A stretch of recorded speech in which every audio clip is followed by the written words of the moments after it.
Bienvenue sur Correspa, le podcast pour les entrepreneurs du fitness. Je suis Guillaume Legrand, fondateur de Correspa, et ici on parle business, franchise, rentabilité, stratégie et mindset pour aider les coachs et les entrepreneurs à ouvrir et développer un club de sport performant. Tu veux structurer ton activité, attirer plus de clients et maximiser tes revenus? Tu veux un concept clé en main qui fonctionne? Alors tu es au bon endroit. C'est parti!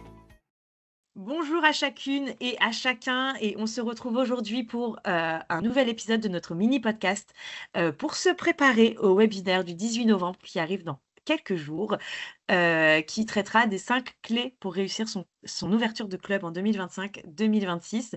Guillaume, est-ce que ça va? Est-ce que tu es prêt à répondre à ma question? Yes, ça va Eva.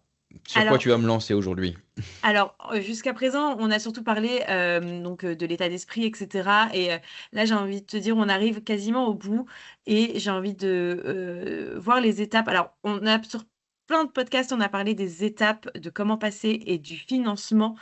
Et donc, je vous invite à aller écouter ces podcasts aussi avant le webinaire. Et aujourd'hui, j'ai envie de parler d'investissement, mais pas forcément d'investissement financier. Ça pareil, on va en parler pendant le webinaire de combien il faut prévoir d'argent pour ouvrir un club. Mais j'ai surtout envie de te parler d'investissement, de tous les autres investissements. Hem et je sais qu'on peut diviser ça en 3 temps. Et je voudrais savoir donc combien de temps, par exemple, il faut prévoir pour ouvrir un club? Voilà. Yes, c'est Allez, la je te pose question. ça là. Vas-y, je t'en prie. Ouais. Et c'est une question qu'on me pose souvent et tu l'as très bien introduit. Donc là, je pars du principe qu'on a le local et on a les finances. Voilà, Donc il y a un certain exactement. temps, comme tu dis, il y a plusieurs étapes. Il y a 7 étapes pour arriver à cet endroit-là, Oui, qui prend plus entre 3 et 6, 9 mois souvent. Donc là, ouais, bon, on a l'accord financier, on a la signature de la banque, on a la signature du bail. Donc là, la première étape, c'est l'étape de pré-ouverture. Ça dure environ 3 mois. Et de ces 3 mois, on va les séparer en deux. 1 mois et demi globalement pour les travaux. Donc nous, on travaille avec Pilote Partner pour tout ce qui est suivi et aménagement. Et après, il y a encore 1 mois et demi après, ce sera tout ce qui est réception des machines, tout ce qui est également formation initiale et tout ce qui va être paramétrage des logiciels de tous les outils. Globalement, ça veut dire 3 mois pour être prêt pour accueillir les premiers clients. C'est-à-dire qu'il y a bien entendu dans les 3 mois aussi la phase j'appelle ça de pré-ouverture, la phase également de pré-communication pour être sûr que quand on ouvre, on a des premiers clients. Donc, communication pré-ouverture. Et là, l'objectif de ces 3 mois, c'est simple, c'est l'inauguration. OK. D'accord? Ça, c'est la première étape. Il y a beaucoup de travail. Il y a beaucoup de tâches à faire. Par contre, nous, on accompagne sur toutes les tâches. Et quand je dis on accompagne, on a aussi, bien sûr, les équipes qui sont derrière, animateurs réseau et développeurs réseau, et bien sûr, pilote mainteneur pour la partie travaux. Mais on a vraiment un outil qui nous permet vraiment d'avoir des checklists par case. Donc, on ne peut rien oublier. On ne part pas à l'inconnu. On sait exactement ce qu'il faut faire et dans Oui. quel ordre. Et Après, comme on le disait finalement hier, c'est une franchise, on est seul, mais on est accompagné finalement. ouais, On est ouais. indépendant, accompagné. À l'heure où on parle, par exemple, on vient d'ouvrir avec Polo, qui est Ouais, qui a signé hier. Et donc hier, lui, Polo, Polo, si tu nous écoutes, je te salue. Et ben, il est exactement à cette étape-là. Et OK. donc là, tout d'un coup, lui, tac, il y a la fenêtre des 3 mois qui arrive. Donc en fait, Mais tu es en bien, train de nous annoncer qu'on a une nouvelle ouverture. ouais, On a un nouveau club. une de plus. Et tu vois, écoutez les prochains épisodes et ça va continuer. La réponse est oui. Et donc, mais bien sûr, entendu qu'il faut voir déjà plus loin. Mais n'empêche, Oui, cette phase-là, elle est importante. Phase numéro 1. Après ouais. le temps d'avoir accouché le bébé, d'avoir les 2 signatures locales et finances. Après, la deuxième phase, elle va durer 9 mois. Elle va durer OK, 9 mois. Donc 9 mois, je parle de 9 mois une fois que tu as ouvert au public. OK, Les 9 mois, c'est de se dire en combien de temps, et là je viens de répondre à la question, on atteint son point mort. Son d'accord. point mort, c'est que l'entreprise ne perdra plus d'argent, mais par contre, je précise bien, sans que le porteur du projet, qui est lui en TNS, ne se paye. Pour l'instant, lui, il ne peut pas encore se payer lui-même OK, en tant qu'indemnité de gérance, en tant que gérant. Bien entendu, dedans, on prend toutes les charges salariales dedans. Donc ça, ce point d'accord. mort, il est hyper important. On l'a dit dans les derniers podcasts, les 2 derniers clubs qui ont ouvert ont réussi Quentin, si tu me salues, bravo, il a réussi en 6 mois. Pourquoi? Parce qu'il a été plus rapide et puis il y a un panier moyen encore plus élevé. Et Alex, qui a ouvert là il y a 5 mois, lui a réussi en Oui. 5 mois. Donc en fait, moi je fais tout. Il faut retenir 9 mois, ce qui correspond à peu près à 120 clients. Ok. D'accord? Donc ça permet de mesurer aussi en nombre de clients par rapport à sa zone, ce qui est possible de faire. Et après, ce qu'on a en tête, c'est qu'une fois qu'on a franchi ces 9 mois, on va avoir en tête, souvent, c'est entre 15 et 17 mois à partir du premier jour d'ouverture. Ok.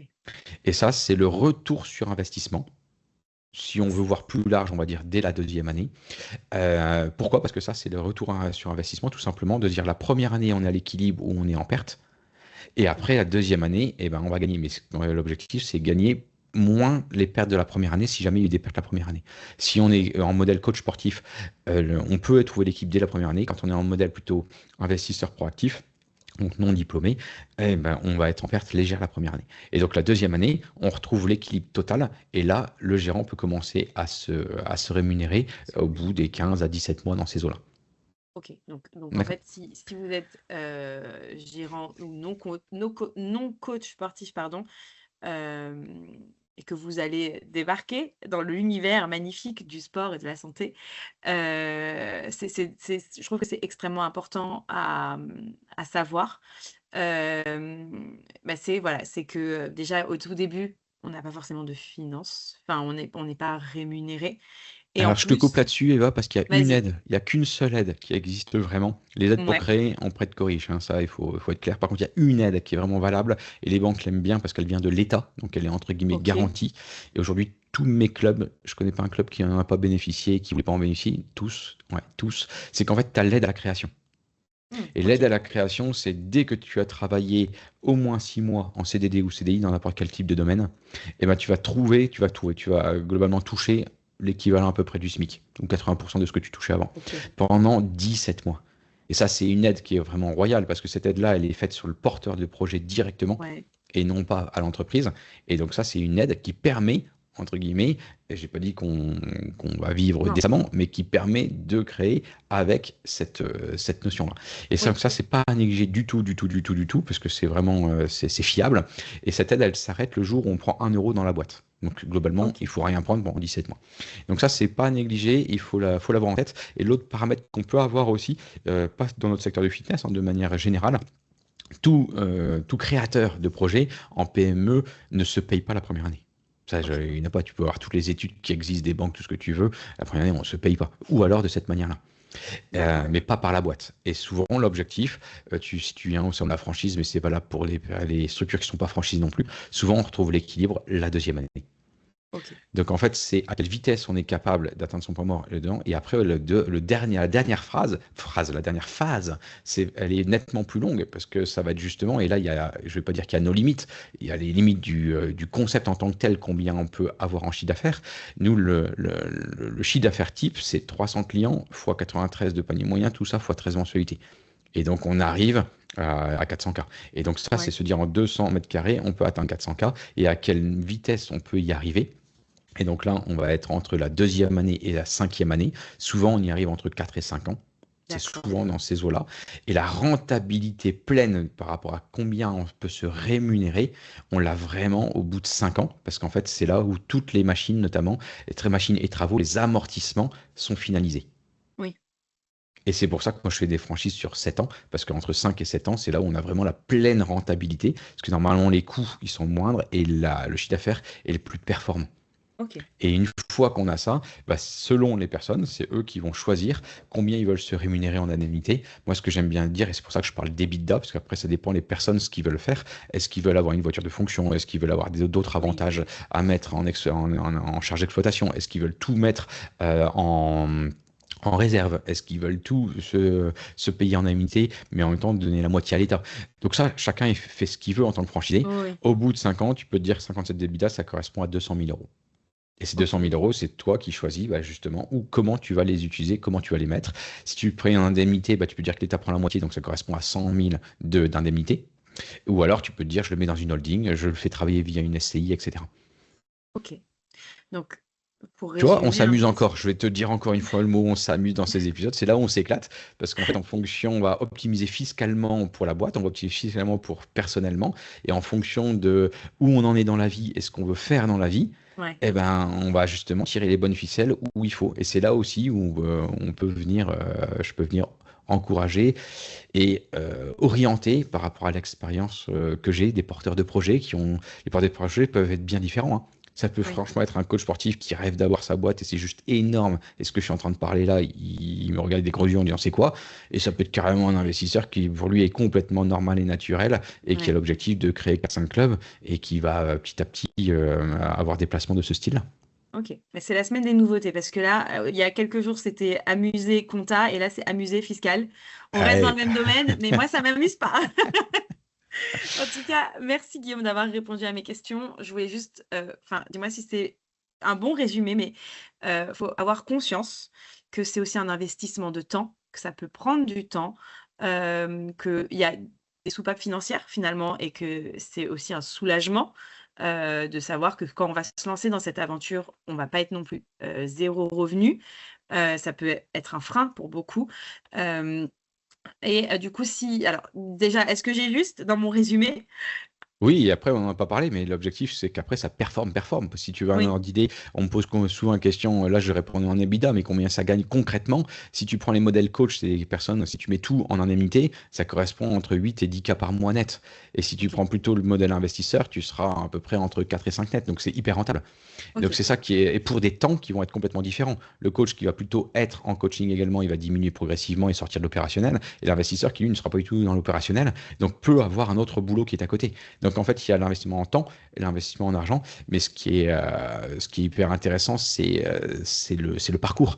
ouais, Tu vois, encore une fois, on s'amuse. C'est quel est dans le chemin, comment on peut s'éclater dans son chemin pour y arriver et avoir des résultats qui sont vraiment tangibles.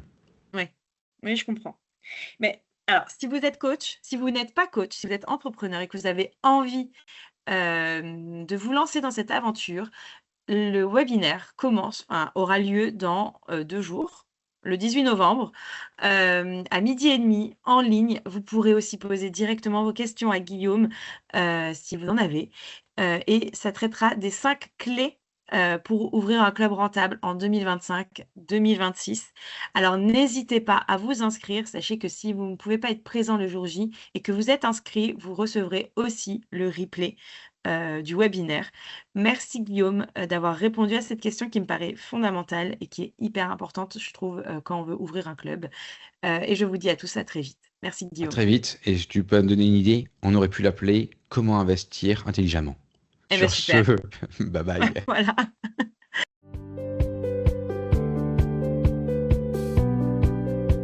Corespa, c'est bien plus qu'un club de sport. C'est une opportunité pour réussir dans le secteur en tant qu'entrepreneur. Tu veux lancer ton propre club sans partir de zéro?